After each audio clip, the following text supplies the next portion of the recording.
수 있는 주제는 아닙니다. 그러나 최대한 노력해 보도록 하겠습니다.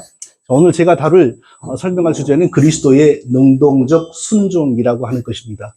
자, 처음 들어보셨죠? 능동적 순종, 그리스도의 능동적 순종. 영어로는 active obedience of Christ. 그리스도의 적극적인 순종, 이렇게도 번역할 수 있습니다. 이건 무슨 의미냐? 예수 그리스도가 십자가에 달리시기 전에 살아계실 때 모세의 율법 조항들을 완벽하게 실천함으로 율법의 의를 획득하였다. 그래서 우리가 예수 믿으면 그 율법의 의가 우리에게 오므로 우리가 의인이 된다. 보통 이단들은 예수 믿고 뭘 더 해야 된다 이러잖아요. 이것은 예수만 믿으라고 해요. 그러니까 더 어렵죠. 예수 믿고 우리가 율법을 지켜야 된다 이런 게 아니고 예수만 믿어라 해요. 근데 문제는 뭐냐? 예수만 믿을 때에 우리가 의인이 되는 이유가 뭐냐? 예수께서 십자가에 달리시기 전에 모세의 율법 조항들을 100% 완전하게 실천했기 때문에 율법의 의를 얻었다. 그래서 우리가 예수 믿으면 율법의 의가 우리에게 오므로 우리가 의인이 되어 천국에 가게 된다. 성경에 없는 말이잖아요. 근데 아주 그럴싸하죠. 자, 그럼 수동적 순종은 뭐냐? Passive obedience of Christ. 그리스도가 십자가에 달려 우리 죄인들이 받아야 될 모든 저주와 하나님의 형벌을 대신 다 받았다. 그래서 예수 믿으면 우리의 죄를 예수님이 대신 다 받았기 때문에 우리에게는 정죄가 없다. 자, 예수에 뭘 더하는 거 아니에요. 예수 믿으면 우리가 천국 간다. 왜? 십자가에 달리셔서 우리가 받을 저주를 다 받았고, 그리고 십자가에 달리기 전에 모세의 율법을 전부 지켜가지고 율법의 의를 얻으시어 그 율법의 의를 우리에게 보내주어서 우리가 그 율법으로 말미암아 의인이 되었다. 여기 문제 있어요? 없어요? 얼른 보세요. 성경 어디에 율법을 지키는 사람이 의인이 되어 천국에 간단 말이 어디가 있습니까? 그런데 우리 머리 대신 예수 그리스도가 왜 우리 대신 율법을 지키냐고요? 뭔가 잘못돼도 단단히 꼬인 겁니다. 이게 기독교 역사 속에서. 자, 성경에도 없죠. 초대교회 그 어떤 신학자도 이런 거 안 가르쳤죠. 중세의 로마교회 어떤 신학자도 이거 안 가르쳤죠. 종교개혁자들 그 누구도 이런 거 안 가르쳤어요. 종교개혁이 끝나고 나서 종교개혁에서는 행위로 우리가 구원받는 게 아니고 오직 예수 믿음으로 우리가 의로워진다. 이신칭의를 종교개혁이 확립했는데 이제 로마교회 핍박으로부터 벗어났어요. 로마교회 핍박이 있을 때는 오직 이신칭의 네 글자를 위해서만 싸웠는데 로마교회로부터 독립하고 나니까 그 다음 일이 뭐지? 예수 믿으면 왜 우리가 의로워지지? 이것을 설명할 때가 온 거예요. 이해되시나요? 이 설명하는 과정 속에서 꼬이기 시작한 거예요, 기독교가. 예수 믿으면 의로워지는 이유가 뭐냐? 십자가로 우리 대신 저주를 받으셨고 모세의 율법 전수를 우리 대신 함으로 우리가 못하는 율법의 의를 획득하셨구나. 기독교가 이렇게 꼬여버린 거예요. 이건 기독교의 율법관하고도 맞지 않고 기독교의 성육신하고도 맞지 않고 완전히 기독교를 꼬아버리는 거예요. 그런데 이 신학이 누구의 신학이라고요? 기독교 역사의 최고 신학자들의 신학입니다, 이게요. 그 최고 신학자들이 이것을 했기 때문에 아무도 그것을 비판하는 세력이 없었던 거예요. 500년 동안 존 오웬에게 누가 대항을 해요? 바빙크에게 누가 대항을 해요? 폴코프에게 누가 대항을 해요? 다 신학교에서 그걸 배우는데. 그러니까 많은 목사님들이 아니 목사님 말을 들어보면 그게 일리가 있는데 우리가 어떻게 바빙크를 대항을 해? 어떻게 볼코프를 우리가 무시를 해? 이러니까 이 무서운 싸움이에요, 이게요. 자, 그러면은, 우리의 신앙의 모든 근거, 우리 신앙의 최고의 권위는 성경입니다. 바빙크가 아니고, 볼코프가 아니고, 심지어 우리가 그렇게 존경하는 칼빈도 우리의 기준이 아닙니다. 그가 성경하고 늘 맞는 말을 했기 때문에 존경을 받는 것이지. 그렇습니까? 자, 그러면 성경은 우리가 어떻게 의로워졌다고 가르치는지 성경을 통하여 확인하고 좀 많이 자주 읽어주세요. 그리고 누가 저한테 물 한 그릇만 좀 갖다 주시면 좋겠습니다. 좀 읽어주십시오. 같이. 우리가 거룩함을 얻었다 이 말이 우리가 의롭다함을 얻었다 이 뜻이잖아요. 근데 우리를 어떻게 거룩하게 만들었다고요? 그리스도가 율법을 지켜서가 아니고 그 몸을 단번에 죄값으로 들이심으로. 그 다음에 또 읽어보세요. 시작. 오직 그리스도는 저희를 위하여 한 영원한 제사를 드리시고 하나님 편에 앉으사 그 자기 원수들로 자기 알뜰산이 되게 하실 때까지 기다리시나니 저가 한 제물로 거룩하게 된 자를 영원히 온전케 하셨느니라. 자, 우리를 영원히 온전케 했다 이 말이 하나님 앞에서 의로운 자로 만들었다 이 뜻이잖아요. 근데 어떤 방식으로? 모세의 율법으로? 아니요. 한 영원한 제사를 드리심으로. 즉 죄값을 갚으심으로. 또요. 시작. 예수도 자기 피로서 거룩하게 하려고 성문 밖에서 고난을 받으셨느니라. 아멘. 자, 예수께서 자기 백성을 거룩하게 한다. 의롭게 만든다는 뜻이죠. 무슨 방법으로요? 성문 밖에서 고난을 받으셨느니라. 십자가에서 피 흘리고 우리 죄값을 지불하심으로. 또 다 같이 시작. 예수는 우리 범죄함을 위하여 내어 죽음이 되고 또한 우리를 의롭다 하심을 위하여 살아나셨느니라. 자, 예수께서 우리를 의롭다라고 선포하시는 차원에서 부활을 했습니다. 근데 그 원인이 뭐라고요? 우리 범죄함을 위하여 자기의 거룩한 생명을 우리 죄값으로 내어놓았기 때문에. 지금까지 어디 율법이 나옵니까? 한 번도 안 나오잖아요. 또 계속요. 시작. 그는 우리를 위하여 자기를 버리사 향기로운 제물과 생축으로 하나님께 드리셨느니라. 자, 우리를 의롭게 만들기 위하여 모세의 율법을 지켰다? 이런 말 있습니까? 아니요. 자기를 하나님께 제물로 바쳤다. 또요. 시작. 그리스도 예수 안에 있는 수능으로 말미암아 하나님의 은혜로 값없이 의롭다 하심을 얻은 자 되었느니라. 자, 우리가 의롭다함을 얻었습니다. 근데 무엇으로? 속량으로. 우리의 죄값으로 예수님이 자기의 거룩한 목숨을 지불하신 것으로. 또요. 시작. 그가 우리를 대신하여 자신을 주시는 모든 불법에서 우리를 속량하시고 우리를 깨끗하게 하신 선한 일에 열심히 하는 자기 백성이 되게 하십니다. 자, 저기서도 우리를 깨끗하게 하신 방법이 뭐라고 말합니까? 자신을 주셨어요. 우리를 위하여. 모세의 율법을 지켰다? 전혀 상관없는 개념이죠. 또요. 지금 많이 찾았어요. 제가 시작. 하나님이 죄를 알고 못하시는 일을 우리를 대신하여 죄로 삼으신 것을 의로 하였던 그 안에서 하나님의 의가 되게 하려 하십니다. 우리를 하나님 앞에서 의롭게 만들기 위하여 뭐 하셨다고요? 그리스도에게 죄를 삼았다. 그리스도를 대신 정죄했다.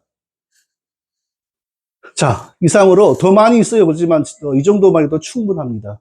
우리를 어떻게 하나님이 의롭게 만드셨는가? 성경의 모든 말씀을 찾아봐도 두 가지가 보이지 않아요. 첫째, 능동, 수동, 율법 준수, 십자가. 이 이분법이 존재하지 않아요. 성경에는. 그리고 오직 한 가지의 원리가 보이는데 그리스도께서 우리 죄를 대신 감당하고 하나님의 저주를 받음이 곧 우리의 의롭다 하심이다. 이거 외에는 성경이 말하지 않아요. 우리가 이런 의문을 품을 수는 있어. 뭔가 죄 용서 말고도 뭔가 조금 더 있지 않을까?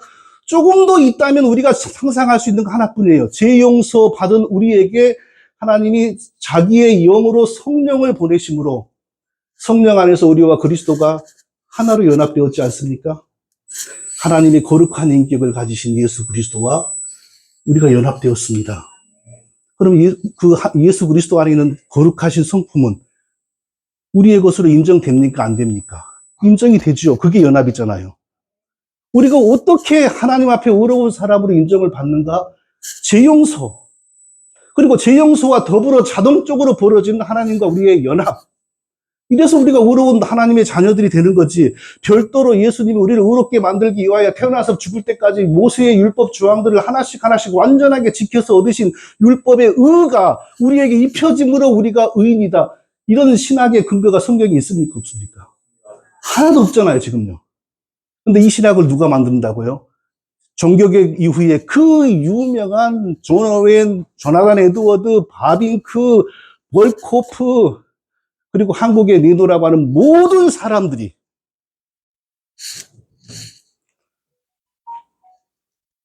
자, 그럼 이제 분명히 우리가 성경을 통하여 어떻게 우리가 의인이 되는지를 확인했습니다. 그러면 신학교 교수들, 이제 신학교에서 내려오는 칭의론을 제가 보여드리겠습니다. 합신의 이승구 교수님은 이걸 이제 이 능동적 순종을 강하게 주장을 하시죠. 이제 하나의 예를 어떻게 드시냐 하면은 이게 영상이 나올런지 안 나올런지 모르겠습니다. 한번 틀어보겠습니다. 자기 이름을 그레스 소리 좀 키워주세요. 발음해달라고. 그게 발음해야 돼요. 해력으로 보면서 그런 거를 자기의 본명, 본명교사에 했다는 거예요. 그리스도의 능동적 순종의 의거. 우리는 소망이 없어요. 죽어가는 그 죽음의 신상. 예수 그리스도의 능동적 순종의 의거. 그것이 우리에게 전가되었어요.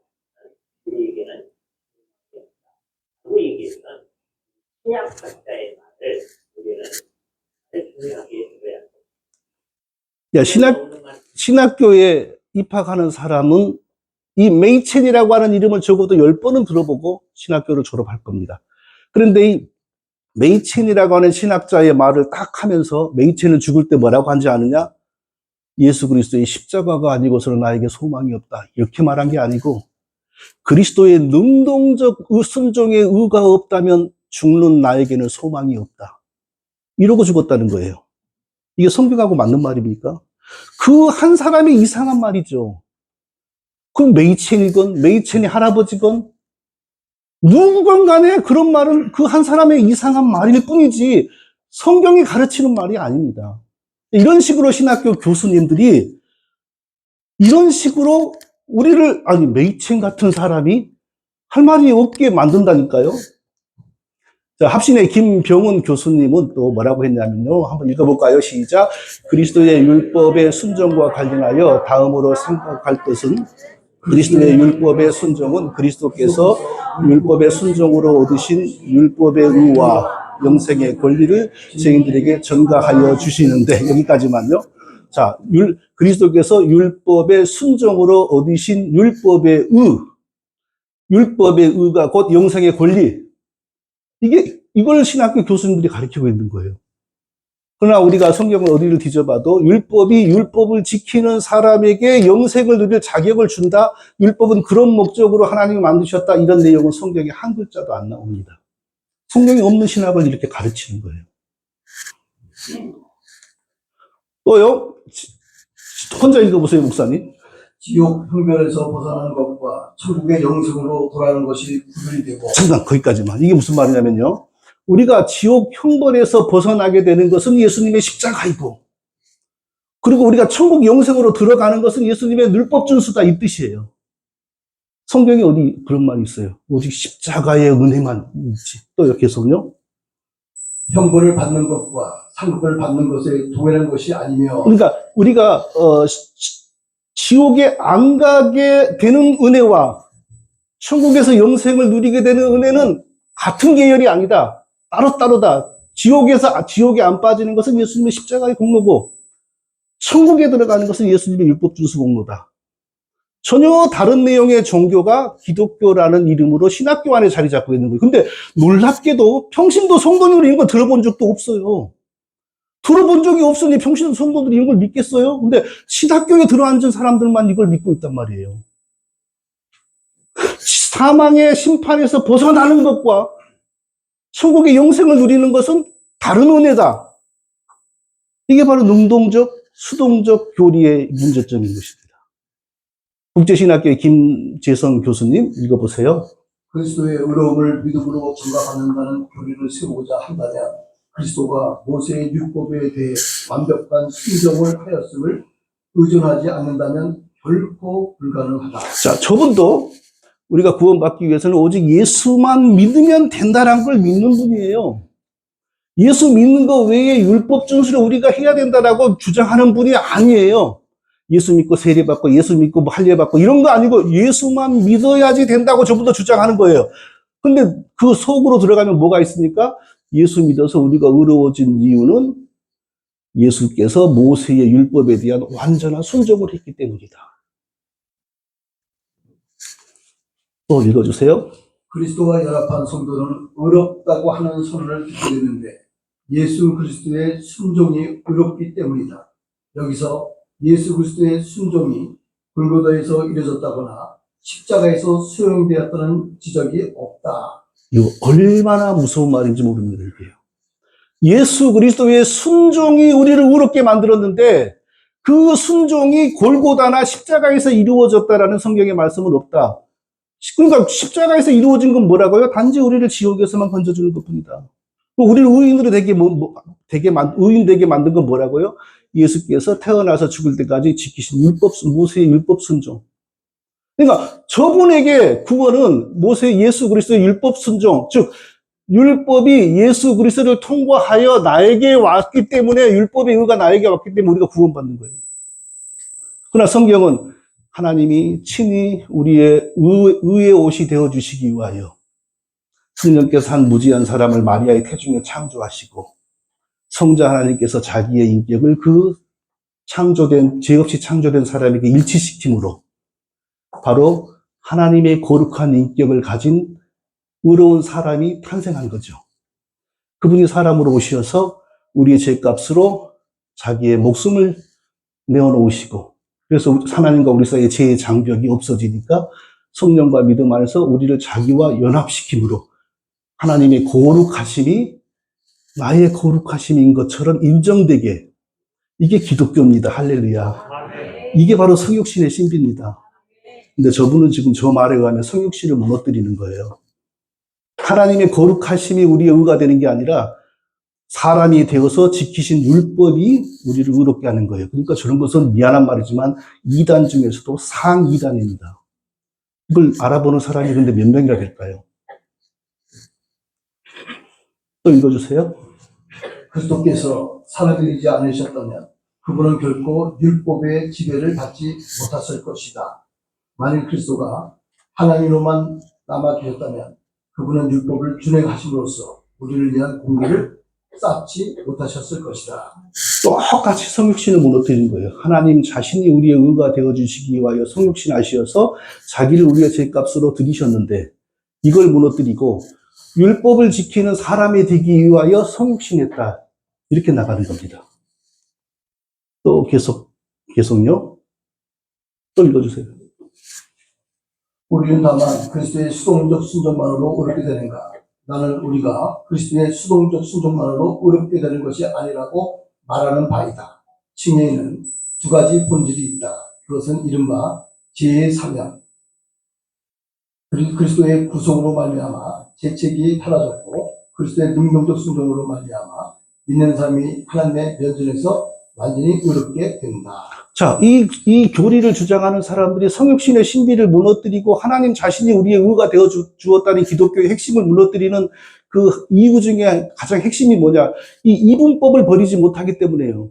우리가 의로워진 사람이 되기 위해서는 죄의 용서를 받아야 되고, 그리고 적극적으로 의의 옷을 입어야 되는데, 죄의 용서는 십자가에서 이루어졌고, 의의 옷은 예수님의 율법 준수에서 이루어졌다. 이걸 버리지 못하기 때문에 계속 이 얘기가 나오는 거예요. 그걸로 말미암아 기독교의 핵심인 성육신이 무너진다. 그리고 하나님 자신이 우리에게 의가 되어 주었다. 하나님의 복음에는 하나님의 의가 나타나서 믿는 자에게 차별이 없이 주어지는 이 말씀을 무너뜨리고 있는 거예요, 지금요. 고신 교수회가 2달 전인가 1달 전인가 1년간 연구를 해가지고 능동순종은 좋은 거니까 계속 지켜야 된다 이렇게 보고를 했어요. 근데 그 안에도 심각한 이단 사상이 있습니다. 좀 읽어주십시오. 그리스도께서 율법 아래에서 나신 이유를 단지 수동적 순종을 위해서라고 보는 것은 적절치 않다. 만약 그 목적이 오직 율법에 대한 수동적 순종이었다면 죄인인 인간이 구속받아 의인은 될 수 있었을지 모르지만 아들의 명분을 얻을 수는 없었기 때문이다. 거기까지만. 저 주장에 의하면은 예수님이 십자가를 짊어지시기만 했다면 우리는 하나님의 아들이 못 된다. 궤변이잖아요.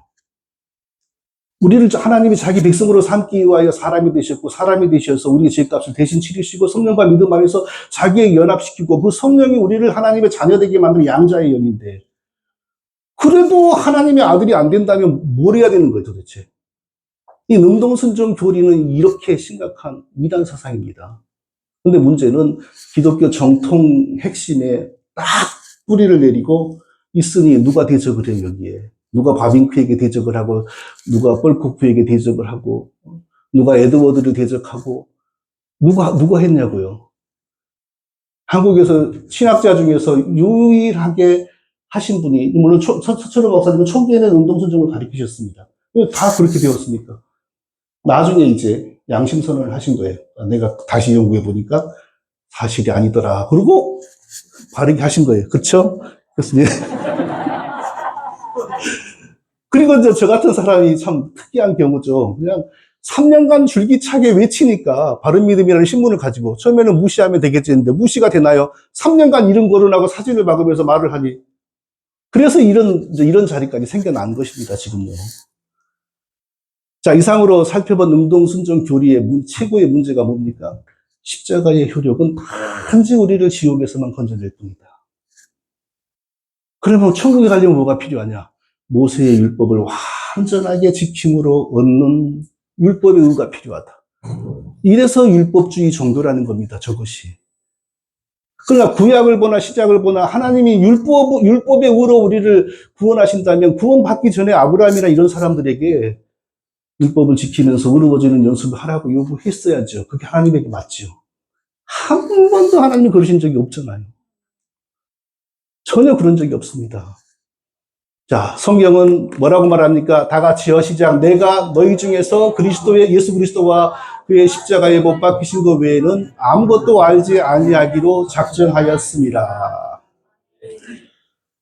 자, 그러면 혹시 조금 전에 언급하신 구약에서는 그래도 율법이 중요한 시대였으니까 율법이 구원과 의와 칭의와 연관이 있었을까? 구약에서도 전혀 없었습니다. 우리의 믿음의 조상 아브라함을 하나님이 어떻게 의롭다 하셨냐면요.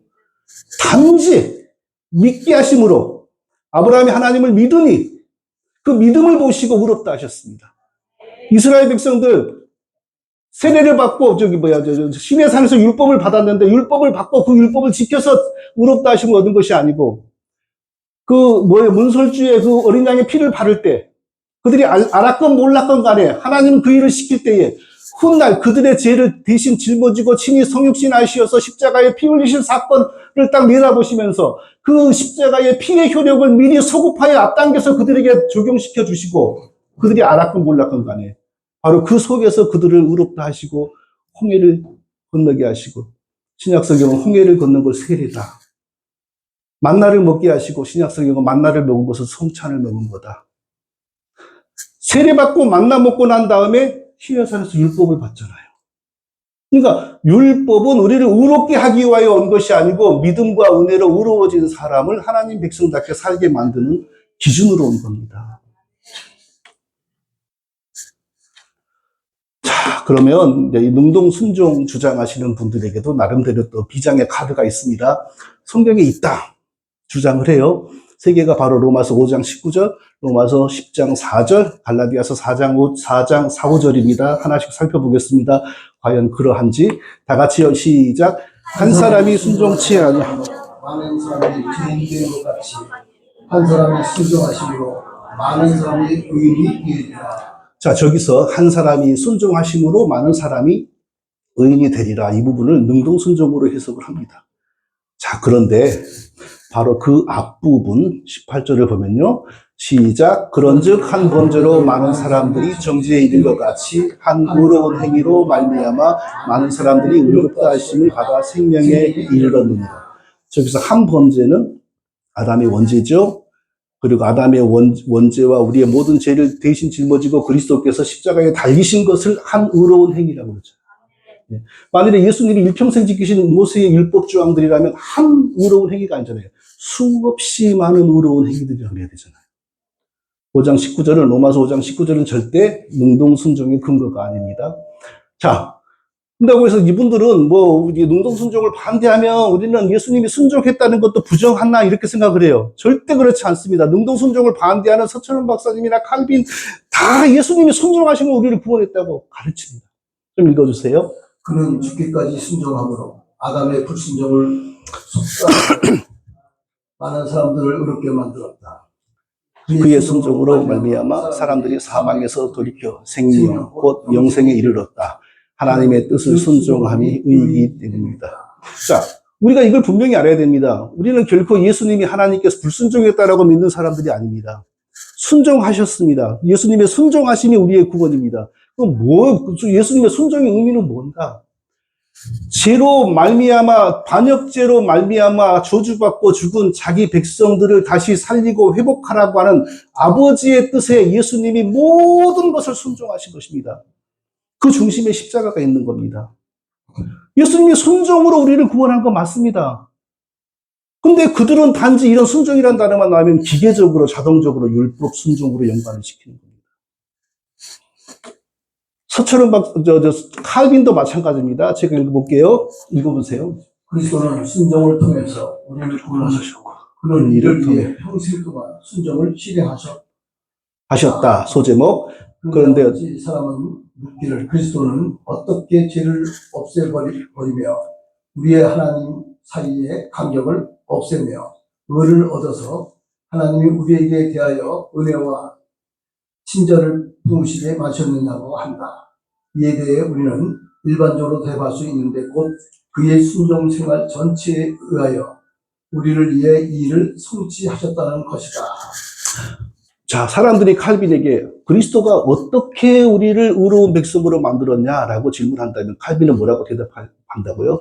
그리스도의 일평생의 순종이, 아버지 하나님에 대한 순종이, 그 순종의 중심에 뭐가 있다고요? 죄로 죽은 내 백성들의 죄값을 대신 갚으라.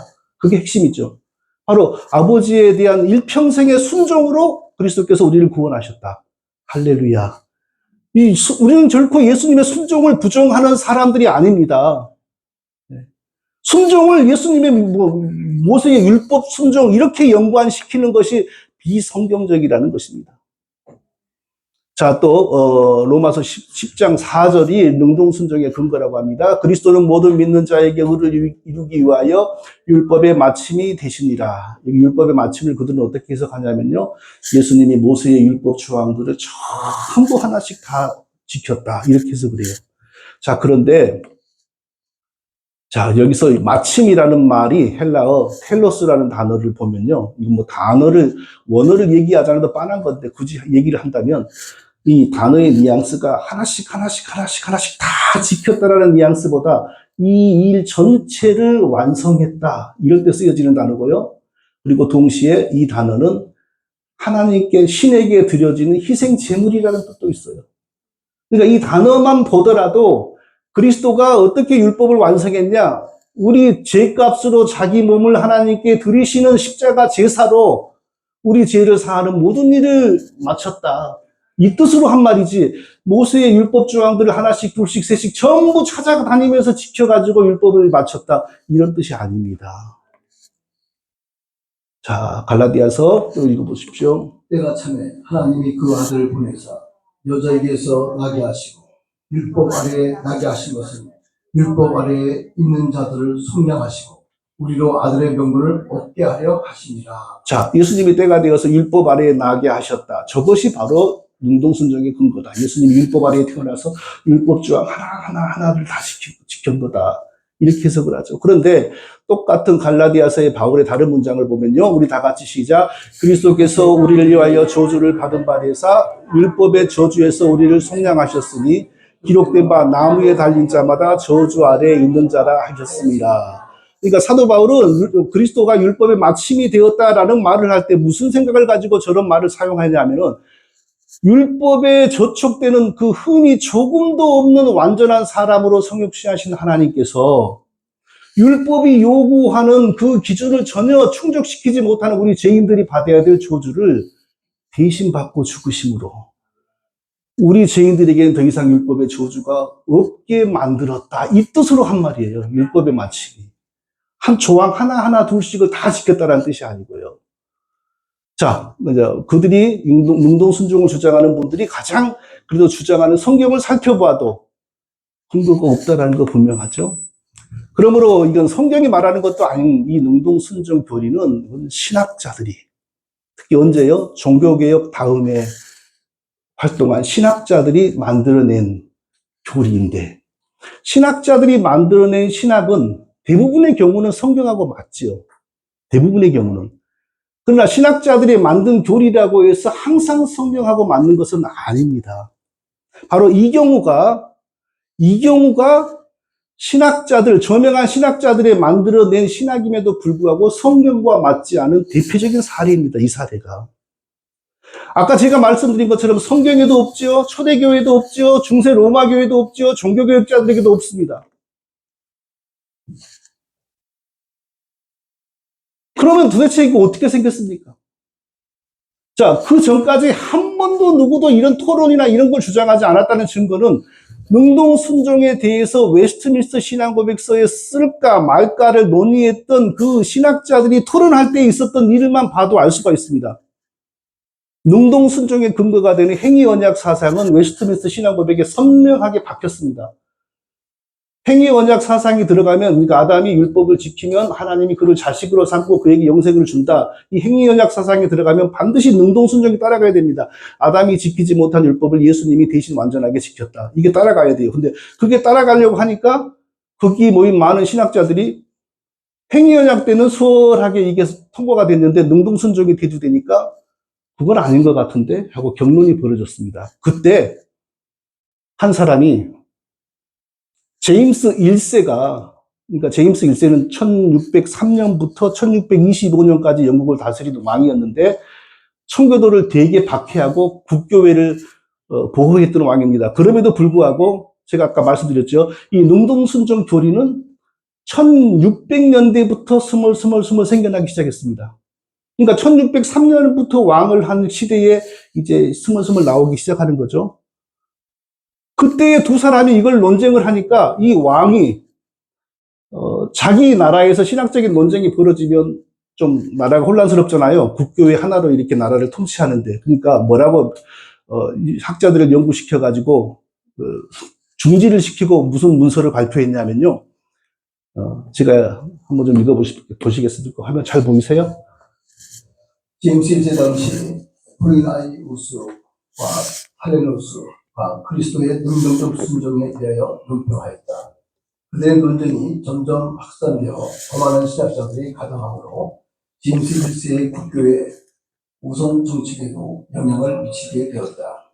제임스 1세는 자신이 다스리는 영토 안에서 그것에 대한 논쟁을 다시 하지 않도록 금지하는 결정을 내렸고 그 내용을 문서로 작성하여 남겼다. 제가 읽을게요.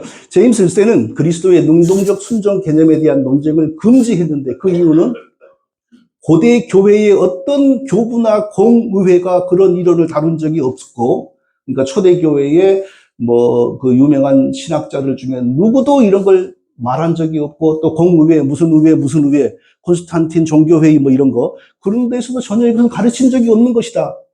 그리고 또 이후에 로마교회의 스콜라 신학자들, 즉 중세의 로마교회에서도 이런 말 심지어하지 않았다.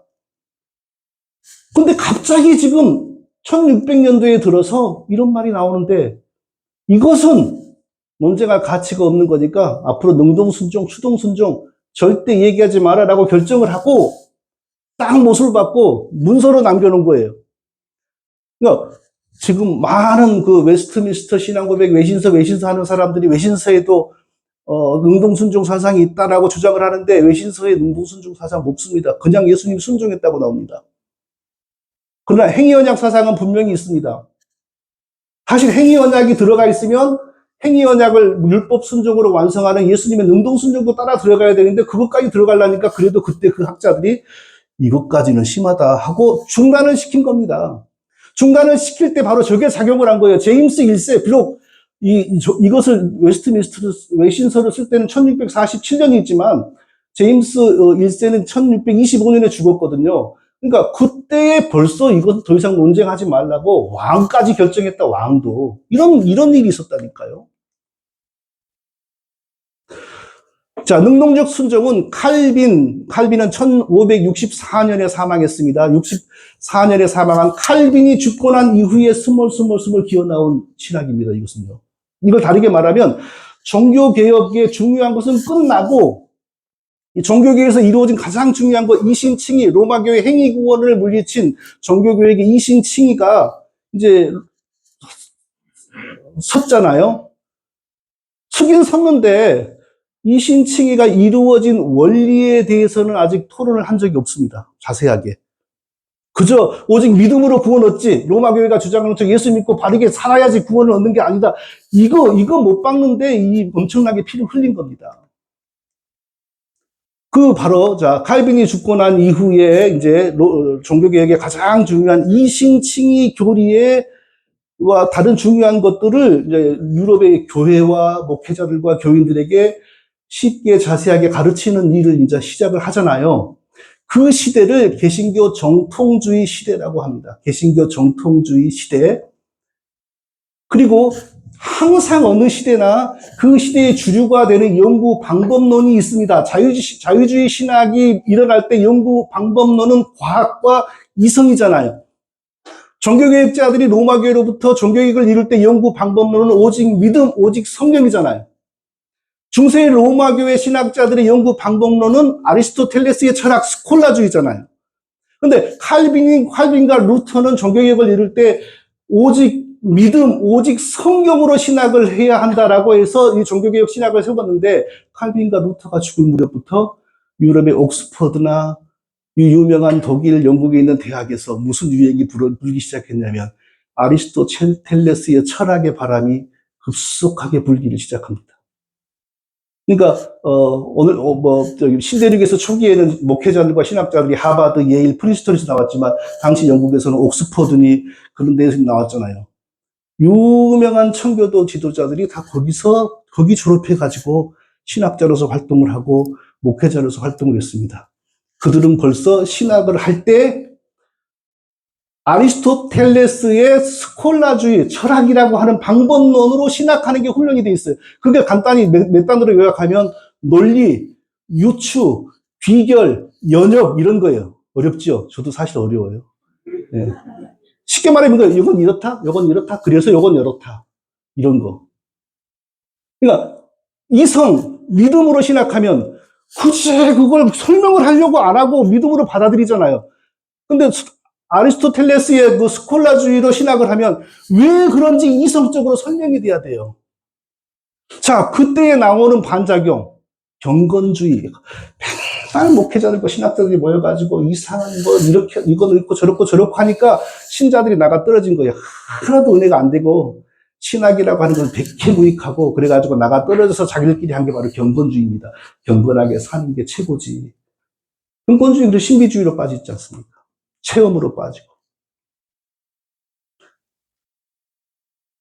자, 윌리엄 커닝엄이라고 1800년도에 최고의 장로교 신학자도 분명히 이걸 말을 했습니다. 제가 읽어보겠습니다. 우리의 제 용서의 근거가 되는 수동적 개념과 이 사람들 능동을 믿는 거예요. 우리가 하나님께로 받아들여지는 능동적 개념은 칼빈의 책들을 통해 공식적으로 등장한 것이 아니다. 이걸 믿는 유명한 윌리엄 커닝엄도 이거 칼빈의 책에서 나온 게 아니다. 그럼 어디서 나왔을까? 그것은 칭의 교리의 뒤를 따르는 더 섬세하고 구체적인 사색으로부터 이신칭의는 어떻게 이루어지는 건가라고 이성으로 사색, 그러한 구분이 지극히 합당한 신앙적 유추라고 믿었고, 유추, 연역, 논리, 스콜라 철학의 신학 방법론이 있지 않습니까? 제가 조금 전에 말한 거. 그러니까 성경으로부터 능동순종이 나온 것도 아니고 칼빈으로부터 능동순종이 나온 것도 아니고 종교개혁 이신칭의가 드디어 살아남았어요. 로마 교회는 이제 물러갔고 거의 다시 지금은 살아났지만 그 다음에 할 일이 유럽의 교회들에게 이신칭의가 왜 이루어져? 우리가 예수만 믿으면 의롭다함을 얻는데 예수만 믿으면 의롭다함을 얻는 이유가 뭐지? 예수 믿고 율법을 지키는 게 아니라 오직 예수만 믿어야지 우리가 구원을 받는데 그 이유가 뭐지? 이걸 궁리를 하다가 빠진 게 바로 예수님이 십자가로 우리 죄를 용서하고 수동적 순종, 예수님이 평생 모세의 율법을 완전하게 지켜서 능동적 순종, 이 잘못된 사변신학, 사색신학, 개신교 스콜라주의로 빠졌구나. 이거 짐작할 수 있죠. 이렇게 된 겁니다, 이게요. 그래서 가만히 보면요, 칼빈 이후 이제 거의 다 끝나갑니다. 좀만 참으십시오. 주무시지 말고요. 칼빈 이후에 개신교 신학자들의 이신칭의 원리를 이제 설명하기 시작하는데, 여기에 이제 이게 나오는 거예요. 이제 자꾸 다 설명하려고 하다 보니까 예수님이 우리는 율법을 지킬 필요가 없지만 예수님이 율법을 다 지켰기 때문에 예수만 믿으면 우리가 의롭다함을 얻는 거야. 이런 이제 이론이 세워지기를 시작을 하는 겁니다. 제가 몇 사람 예를 들어볼게요. 저는 그것을 개신교 율법주의라고 이름을 붙였습니다. 이거 누가 지은 게 아니라 접니다. 이 용어를 만든 사람은 제가 창시자입니다. 개신교 율법주의. 이런 건 그동안 신학교에 없어요. 개신교의 율법주의가 어디 있습니까? 크라이스트 센터드 프로테스탄트 리갈리즘. 우리 한 사람 한 사람이 율법을 지켜가지고 우리의 구원을 완성하는 게 아니라 우리의 대표로 예수 그리스도가 대신 율법을 완전히 지켜서 우리의 구원을 보장해준다. 개신교 율법주의. 이게 종교개혁이 끝나고 개신교 신학을 정립하는 과정 속에 이게 들어온 거예요. 자, 예를 들어드리겠습니다. 쟁쟁한 이름들이 나옵니다. 루터와 개신교 율법주의. 제가 읽어보겠습니다. 회개하여 루터가 한 말입니다. 회개하여 믿음에 이르게 하기 위하여 먼저 율법 선포를 선행해야 한다. 루터가 한 말입니다. 사람이 믿음에 이르게 하려면 율법을 선포해야 된다. 하나님은 사람을 의롭게 하기 위하여 먼저 그를 정죄하신다. 사람을 하나님이 먼저 율법으로 정죄를 해야 그가 믿음을 가지게 된다 이 뜻이죠. 그가 세우려고 할 자를 허르신다. 그가 낫게 하려는 자를 깨트리신다. 살리려는 자를 먼저 한번 죽이신다. 하나님은 이것을 하실 때에 사람을 통회로 몰아넣으시고 자기 자신과 자기의 죄를 알아 겸손하게 떨게 만드신다. 그리하여 죄인들이 지옥으로 가고 그들의 얼굴이 수치로 가득하게 된다. 사람이 구원받기 전에 내가 지옥에 가는구나. 이 일을 어쩌지 슬퍼하며 부들부들 떨게 만든다. 목사님들, 성도님들, 우리가 구원받기 전에 내가 지옥으로 가고 있는데 이를 어쩌지? 이런 걸 느낄 수 있습니까? 병원의 영안실에 시체가 10구가 모여 있습니다. 가서 발가락을 간질간질 해보십시오. 그 중에 하나라도 이렇게 재치기를 한다거나 뭐 반응이 있는지 보십시오.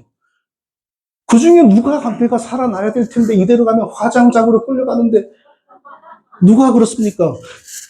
사람은 영적으로 하나님 앞에서 죽은 상태로 태어납니다. 절대 자력으로 뭐 율법을 선포해주면 내가 죄인이구나. 근데 이 상태로 지옥에 가는구나. 그건 사람의 상상이요, 이야기예요. 근데 이 얘기를 누가 했다고요? 루터가. 종교개혁의 첫 선두주자 루터가 말했으니 누가 이런 것을 비판할 수 있어요? 자, 이것은 율법을 지켜서 구원을 얻는다라는 율법주의는 아니지만 예수 믿고 구원을 얻기 위해서는 먼저 율법을 만나야 된다 이거 아닙니까? 완곡한 율법주의죠. 아무도 이런 걸 주목하지 않아요. 이게 얼마나 심각한 건지. 근데 대한민국에 유일하게 이거 심각한 종교개혁의 왜곡이다라고 지적하는 분이 바로 여기에 있는 분입니다. 그러니까 저도 이런 걸 보고 아하 지금 주무십니까? 지금 누구 얘기하는데? 박수. 그러니까 이게 정말 올바른 하나님의 은혜를 주신 신학자 한 사람이 있는 것이 많은 제자들을 깨울 수 있잖아요. 굉장히 이게 중요한 겁니다. 근데 아무도 저런 말을 주목해 보지 않고 그리고 감히 루터에게 시비를 걸어? 그러니까 이 유명한 사람들이 99개를 잘했음에도 불구하고 잘못한 한두 가지가 그 이후 역사의 쇠고랑이 돼버리는 겁니다. 자, 다음은 베즈. 우리가 흔히 베자라고 하죠. 칼빈의 후계자, 칼빈의 제자. 제가 읽어보겠습니다. 저 말은 베자가 1665년에 로마서 주석에서 한 말입니다. 그리고 저는 저 말을 어디서 발견했냐면 지난해에 그 합신의 교수님들이 정함신학회를 통하여 능동순종이 맞아라고 주장하기 위하여 논문을 막 써냈어요. 그 속에서 봤습니다. 이난규 교수님의 논문. 죄의 용서에 의하여 즉 전가된 그리스도의 만족에 의해서 우리는 의롭게 되었다고 말해진다. 그를 통해 지불된 형벌에 의해 죄책이 없는 자로서 해방되는 것이다. 그런데 또한 전가된 그리스도의 순종에 의해 우리를 의롭게 되었다라고 말해진다. 그러니까 옛날 1500년대 문장을 지금 라틴어로 써진 문장을 번역했기 때문에 좀 말이 지금 매끄럽지가 않아요. 그런데 여기서 중요한 것은 그리스도의 순종에 의해 우리가 의롭게 되었다고 말해진다. 우리가 율법의 조항들로부터 영생을 청구할 수 있도록 하기 위함이다. 그러니까 칼빈의 제자 베자는 어떻게 이해했냐? 구원을 얻으려면 모든 율법 조항들을 완전하게 다 지켜야만 그것에 근거하여 하나님 영생 주세요. 라고 이해를 한 거예요. 근데 우리는 그렇게 못하죠. 근데 그걸 누가 했어요? 예수님이 했다. 그렇게 배자가 이해를 하고 있었던 거예요. 이단기 교수님이 저 라틴어를 잘 해석을 했나 저도 궁금해서 책을 샀는데 제가 라틴어를 읽을 수 있나요? 보고만 해놨는데 2009년 칼빈 신학교 봤던 박사학위 논문을 보니까 그 학생이 그 라틴어를 영어로 번역을 해서 연구를 했더라고요. 근데 번역이 맞게 돼 있어요. 그러니까 그 훌륭한 칼빈의 제자 배자, 칼빈의 후계자 배자, 벌써 거기서부터 그리스도를 믿으면 우리가 의로워지는데 그 이유는 뭐냐? 그리스도가 모든 율법을 다 지켜갖고 그 자격으로 우리에게 영생을 주기 때문이다. 이런 개신교 율법주의가 그때부터 이미 들어온 겁니다. 똑같은 말이죠. 또 같은 분의 배자의 말 읽어주십시오. 그러므로 당신은 말하기를 우리가 하나님 앞에서 의롭게 되는 것이 즉 의로운 자로 인정되고 선언된 이유가 그리스도의 순종이 우리에게 전가되었기 때문인데 이 순종이 두 부분으로 구성되어 있으니 즉 우리 죄에 대한 만족과 모든 율법에 대한 완전한 만수로 구성되어 있는 것이다. 예, 배자가 이렇게 가르친 거예요. 어떻게 우리가 예수 믿으면 의로워지느냐? 십자가에서 그러니까 완전히 죄값을 치르신 그래서 하나님이 만족하신 것과 그리고 모세의 율법을 다 지키심으로 얻으신 그것이 우리에게 두 가지가 오므로 우리가 의로워진다. 그러니까 능동적, 순동적, 수동적 이 교리에 거의 출발선상에 누가 있다는 걸 우리가 알 수 있으니까 칼빈의 제자, 칼빈의 후계자, 배자가 있는 겁니다. 자, 배자에게서 이게 시작이 되었다면 누가 대항을 해요, 여기에? 아무도 대항을 못해요. 칼빈이 후계자인데. 칼빈이 후계자에게 누구한테 대항을 해요? 못하죠. 그러니까 이게 300년, 400년 동안 개신교의 핵심 신학, 성경하고 맞지 않아. 근데 왜 이런 걸 믿냐? 아, 성경을 잘못 봐서 그래. 야, 금이 길바닥에 보이냐? 땅속으로 들어가고 한참 찾아야지 금이 보이지. 성경을 그냥 겉으로 보지 말고 성경 속으로 들어가 해집고 다녀야지 보여. 이런 논리가 되는 거죠. 그 다음에 우르시누스, 하이델베리크 요리 문답을 쓴 우리스누스. 만일 하이델베리크 요리 문답을 쓴 우리스누스가 뭔가 잘못된 얘기를 했다 그러면 신학교에 다니는 사람들에게 설문지 해보십시오. 100명 중에 단 한 명도 우리스누스가 뭔가 잘못했다라는 것에 대해서 동의하지 않습니다. 그 정도로 이런 이름들, 배자, 우리스누스 이런 이름들은 신학교, 신학 세계에서는 정상급 중에서도 세계 최정상급에 위치해 있습니다. 그러니까 박사학위 논문을 써도 우리스누스가 이렇게 말했다. 뭐래도 우리스누스가 말했다. 배자가 이렇게 말했다. 그 기조로 가는 거예요. 자, 그럼 우리스누스가 한 말이 맞는가 보세요. 제가 이것은 아마 대한민국에서는 제가 제일 먼저 공식적으로 이걸 지적할 것 같아요. 저건 우리스누스의 대요리 문답은 한국말로 번역도 안 돼 있고 영어로만 있습니다. 자, 다 같이 읽어보겠습니다. 시작. 율법에는 하나님이 창조를 통해 인간과 맺은 자연 언약이 담겨 있으며 인간은 자연을 통해 그것을 알게 된다. 율법은 우리가 하나님께 완전히 순종할 것을 요구하며 그것을 지키는 사람에게는 영원한 생명이 주어질 것을 약속하고 그렇게 하지 않은 사람에게는 영원한 형벌이 주어질 것이라고 위협한다. 자, 하나님이 창조를 처음에 아담을 창조할 때 자연을 통하여 아담에게 언약을 주었어요. 근데 그 언약의 내용이 뭐냐? 율법을 완전하게 지키면 너를 내 자식으로 삼고 내가 너에게 영생을 주겠다. 이걸 자연 언약이라고 불러요. 또 다른 말로는 창조 언약. 성경에 근거 있습니까? 없습니까? 아니, 분명하게 얘기해 보세요. 자, 하나님이 처음에 창조를 할 때 자연을 통하여 율법을 완전하게 지키면 너를 내 자식으로 삼겠다. 이런 게 성경에 있습니까? 없습니까? 네, 그런 자세가 중요하다 이겁니다. 성경이 없으면 없어요. 그래야지. 그런데 이게 개혁신학에서는 장로교 신학에서는 정통신학으로 인정이 되고 있다는 거예요. 이게 문제예요, 이게요. 자, 그 다음에 퍼킨스는 어떤 사람이냐면요. 좀만 참으세요. 10분 안으로 끝내겠습니다. 퍼킨스는 영국 청교도들의 아버지입니다. 영국 청교도 신학은 퍼킨스가 다 만들었습니다. 퍼킨스가 청교도 운동을 하기 위해서 겉으로 제도를 고치고 뭐 장로 제도를 신설하고 처음에 이런 거 하다가 완전히 된소리를 맞아서 죽었습니다. 그 다음 뭐 어떤 일을 하냐면요. 사람들의 의식을 개조하는 개혁을 했습니다. 그 의식 개조를 위해서 한 일이 뭐냐? 바로 행위 언약이라고 하는 걸 들고 왔습니다.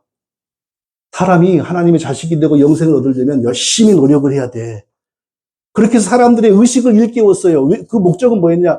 국교회 신부들이 시키는 대로만 하고 끌려가는 그 교인들을 의식을 성장시켜가지고 스스로 알아서 신앙생활을 하도록 만드는 게 목적이었어요. 그래서 그 목적은 성공해서 나중에 50년 뒤에 영국의 청교도 혁명이 일어나가지고 국교회를 옹호하는 찰스 1세의 목을 단두대에서 날렸거든요. 그것은 성공을 했어요. 그런데 문제는 행위 언약이라고 하는 걸로 인하여 지금 우리가 토론하는 이 엄청난 기독교의 왜곡이 역사 속으로 들어가 버렸다는 겁니다. 읽어주십시오. 빨리 기다립니다. 얼른 빨리요. 하나님의 언약은 어떤 조건 하에서 영생 얻는 것에 관한 인간과의 계약이다. 이 언약은 두 부분으로 이루어져 있는데 하나님의 인간을 향한 약속과 인간의 하나님을 향한 약속이다. 하나님께서 인간이 어떤 조건을 이행하면 당신은 그의 하나님이 되시겠다고 맹세하시는 게 하시는 약속은 뭐야?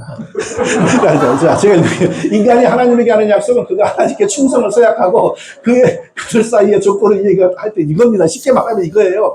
하나님이 처음에 아담에게 너가 이런 것을 잘하면 내가 너 자식으로 삼고 너에게 구원을 줄게. 아까 우르시 미스가 말한 자연 언약이 행위 언약이라고 하는 명칭으로 변하고 내용은 똑같아진 겁니다. 이렇게 무서운 거예요. 한 신학자가 하나의 이론을 만들어서 발표하면 거기서 끝나는 게 아니라 반드시 후배가 그걸 이용해서 또 발전을 시킵니다. 행위 언약은 완전 순종을 조건으로 만들어진 언약이고 이 조건은 윤리법으로 표현된다. 윤리법은 인간에게 그의 본질과 행동에서 완전한 순종을 명령하는 하나님의 말씀의 부분이고 그 외에 어떤 것도 금한다. 율법은 두 부분. 자, 좀 밑에 율법을 완성하는 자에게는 영생이고 율법을 범하는 자에게는 영원한 죽음이다. 십계명은 율법의 축소판이요. 행위 언약이다. 자, 이렇게 만들므로 인하여 드디어 이게 청교도들의 핵심 사상입니다. 이것이 드디어 하나님이 아담을 처음부터 완전하게 영생 안에서 만든 게 아니구나. 아담은 언제 죽을는지 모르지만 그 죽을 사람으로 만들어져 가지고 율법을 열심히 지키면 그 공로를 보고 하나님이 자식으로 삼아주고 살려주는 거구나. 아담에 대한 왜곡이 들어온 거예요. 아담에 대한 왜곡이 들어오니까 당연히 뭐가 따라 들어오겠어? 아담 대신 율법을 지킨 예수님. 운동순종은 자연히 들어서는 거죠. 그러니까 청교도 운동이 세계 역사에 미친 파급력은 어마어마한 것인데, 그러나 청교도들의 구원론으로 말미암아 기독교에 어떤 왜곡이 들어왔는지 지금까지 한 번이나 들어보신 적 있습니까? 안 들어봤잖아요. 미국을 건국한 청교도. 그 귀한 청교도들의 것은 똥도 아까워. 이게 우리의 청교도에 대한 정서였지 않습니까? 그러나 그들은 사실 구원론에 대해서 이런 이단 사상을 믿고 있었던 겁니다. 이 방송을 듣는 분은 어머 저게 청교도를 또 저렇게 말하네. 뭐 그런 사람도 있겠죠. 한번 따져보자고요. 한번 제가 틀린 말을 하는지 따져보자고요. 절대 제가 틀린 말을 하는 게 아닙니다. 자, 이 행위 언약을 만든 퍼킨스가 곧 능동순종의 출발지이고 회심준비론의 출발지입니다. 왜 그럴까요? 율법주의이기 때문에. 능동순종은 우리 대신 예수님이 율법을 지킴으로 구원을 주었다. 회심준비론은 뭐냐? 예수님 믿기 전에 먼저 율법을 만나서 율법이 시키는 대로 한번 열심히 해봐. 그리고 그대로 안 될 때 너가 깨닫고 예수님을 믿어. 이게 회심준비론 아닙니까? 똑같은 율법주의입니다. 이 똑같은 율법주의가 누구로부터 시작이 되냐? 청교도들의 아버지 퍼킨스로부터 시작이 됩니다. 퍼킨스의 능동순종 사상, 그리스도와 그분의 의에 대해 우리는 두 가지를 이해해야 된다. 첫째는 그리스도의 순환과 죽음으로 나타난 고난이다. 둘째는 율법을 성취하는 데서 드러난 그분의 순종이다. 쫙 나누지 않습니까? 예. 여기서부터 퍼킨스가 저것을 언제 쓴 책이냐? 1593년에 라틴어로 쓴 책입니다. 그러니까 거기 1500년대 말에 반짝 빛이 나고 1600년도부터 드디어 능동순종이 퍼지기 시작하는 겁니다. 그러나 칼빈이나 그 이전 사람들하고는 전혀 일치하는 게 아닙니다. 또 퍼킨스의 회심 준비로 만일 당신이 진정으로 영생을 갈구한다면 첫째, 철저히 하나님의 율법으로 당신 자신과 자신의 삶의 모습을 자세히 점검하고 구원받고 싶어? 그러면 신약의 사도들이 뭐라 그러겠어? 너의 죄를 대신 짊어지고 십자가에서 저주받고 죽으신 그리스도 앞으로 나아가. 신약의 사도들은 이렇게 가르치잖아요. 근데 포키스는 뭐라고 가르쳐요? 당신이 진짜 구원 얻고 싶다면 철저히 하나님의 율법으로 당신 자신을 점검해봐. 율법을 통과해야 그리스도를 제대로 믿는다. 이 개신교 율법주의입니다. 구원은 예수로부터 나온다 이거예요. 그거 다 인정해요, 이들이. 구원이 예수로부터 나온다는 걸 부정하면 이단이죠. 구원은 예수로부터 나온다는 걸 다 인정을 해요. 근데 문제는 뭐죠? 예수가 모세의 율법을 철저하게 이해했기 때문에 예수 믿는 사람에게 구원이 있는 거야. 예수님에 대해서 왜곡을 해요. 예, 진짜 끝낼 수 있겠습니다.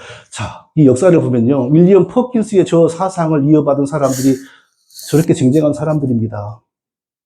예. 누가 대항을 하겠습니까? 대항 못하지요. 그래도 오늘 같은 자리가 벌어졌다는 게 큰 승리죠. 할렐루야. 예. 역사가 어둠에 잠겨 있다가 깨어나기를 시작하는 거죠, 지금요. 웨스트민스터 신앙고백 모르고 들어보지 못한 사람은 손 들어보세요. 다 들어봤잖아요.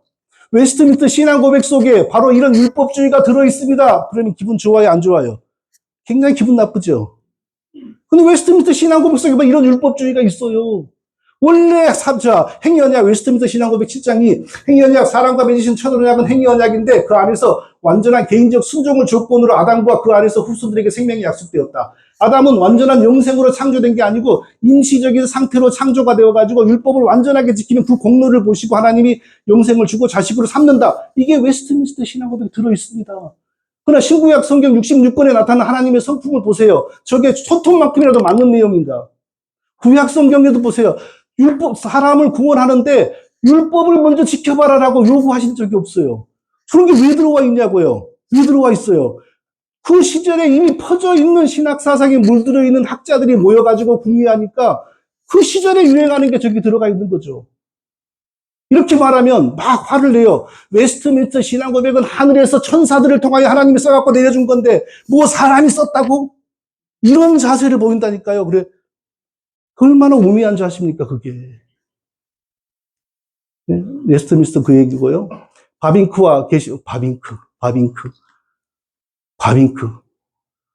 누가 대항을 합니까? 저 사람에게. 근데, 자, 읽어보십시다. 다 같이 시작. 하나님은 타락 전에 맺어진 첫 번째 언약 안에서 인간에게 완전한 순종을 요구하셨고, 이 명령을 완전하게 성취한 후에 비로소 영생과 하늘의 구원을 주리라 약속하셨습니다. 그러니까, 바빙크에 의하면 아담은 영생하는 하나님의 자녀로 창조된 게 아니고, 임시적인 상태로 창조되어서 완전하게 순종하면 그것을 보시고, 하늘의 영생을 누리게 했다. 이렇게 창조했다는 거예요. 그래서 가장 최근에 총신의 정승원 교수는 박형룡 박사의 말을 빙자하여 뭐라고 말했냐면요. 그냥 쉽게 말로 설명하면 아담이 예수님의 십자가를 믿었어도 구원을 못 받는다. 왜? 예수님의 십자가는 단지 아담을 지옥에만 안 가게 할 뿐이고 천국에 가게 하는 것은 십자가로는 부족하다.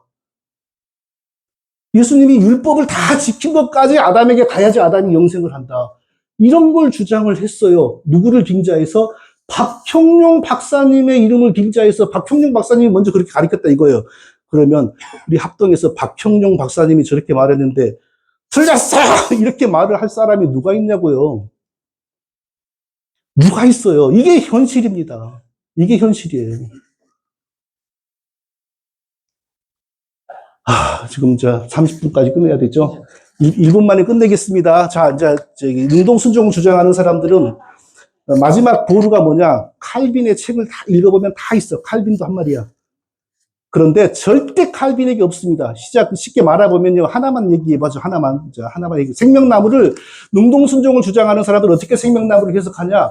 영생이 없이 창조된 아담이 율법을 잘 지키면 그 공로를 보시고 하나님이 생명나무를 먹게 해요. 그러면 생명나무를 삶아 먹는지, 고아 먹는지, 뜯어 먹고 씹어 먹는지는 모르겠으나 생명나무를 먹으면 영생의 몸으로 아담이 변한다 이거예요. 능동순종을 주장하는 사람은 다 그렇게 해석을 해요. 근데 칼빈은 어떻게 해석을 하냐면요. 하나님이 이미 아담에게 주신 완전한 생명과 영원한 생명에 대한 성례, 즉 우리가 성찬의 떡과 포도주를 먹음으로 우리가 영생을 합니까? 아니면 이미 예수님을 믿음으로 우리에게 와 있는 영생을 확인하고 기념하는 차원에서 떡과 포도주를 먹습니까? 두 번째죠.